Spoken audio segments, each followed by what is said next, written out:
Assalamualaikum warahmatullahi wabarakatuh. Perkenalkan, nama saya Nisa Humaira dengan NIM 25016254, Prodi Pendidikan Bahasa dan Sastra Indonesia, Fakultas Bahasa dan Seni, Universitas Negeri Padang.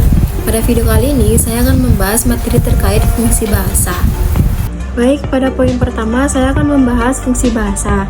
Bahasa adalah sarana komunikasi antara anggota masyarakat yang berbentuk lambang bunyi yang dihasilkan oleh alat ucap manusia. Bahasa juga memiliki peran penting bagi kehidupan manusia, seperti seseorang dapat mengetahui peristiwa yang terjadi di berbagai tempat, memahami kejadian di masa lalu, dan mengungkapkan apa yang dia rasakan kepada orang lain. Lanjut pada poin kedua, yaitu fungsi personal. Fungsi personal yang disebut oleh Jackson dengan istilah emotive speech adalah fungsi bahasa untuk menyatakan diri atau perasaan. Tolak ukur dari fungsi ini adalah apa yang disampaikan ini berasal dari dirinya, bukan dari diri orang lain. Poin yang selanjutnya yaitu fungsi interpersonal. Sesuai dengan namanya, fungsi interpersonal ini merupakan fungsi yang terkait dengan hubungan antar penutup. Tujuannya itu untuk membina hubungan atau menjalin hubungan sosial. Fungsi ini dapat diwujudkan ketika dua orang yang tidak saling kenal lalu bertegur sapa. Lanjut pada fungsi direktif. Fungsi direktif merupakan fungsi bahasa untuk mengatur orang lain, mempengaruhi orang lain, dan mengomentasikan pikiran atau tingkah laku lawan tutur. Misalnya seperti ibu menyuruh anaknya untuk belajar. Selanjutnya yaitu fungsi imajinatif. Fungsi imajinatif pada umumnya ditemukan di dalam karya sastra, seperti dalam cerpen, puisi, dan novel. Ujaran yang digunakan untuk membentuk ujaran tersendiri dengan menunjukkan nilai estetika. Selanjutnya, fungsi imajinasi. Fungsi imajinasi merupakan fungsi bahasa untuk mengatur lingkungan agar tercipta situasi atau peristiwa tertentu. Bertujuan untuk mengatur lingkungan agar tercipta situasi atau peristiwa tersebut. Contohnya seperti, tolong ambilkan aku segelas air.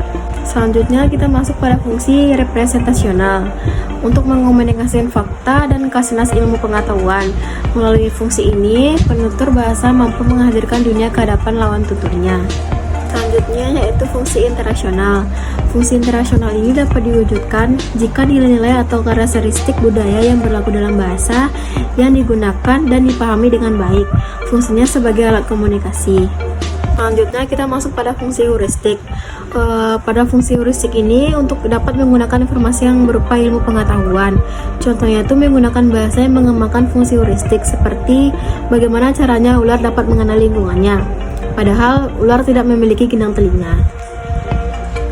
Fungsi kebudayaan. Bahasa dan kebudayaan itu memiliki hubungan yang sangat erat. Kehidupan suatu masyarakat akan tumbuh dan berkembang selama masyarakat memiliki kebudayaan itu sendiri tidak punah.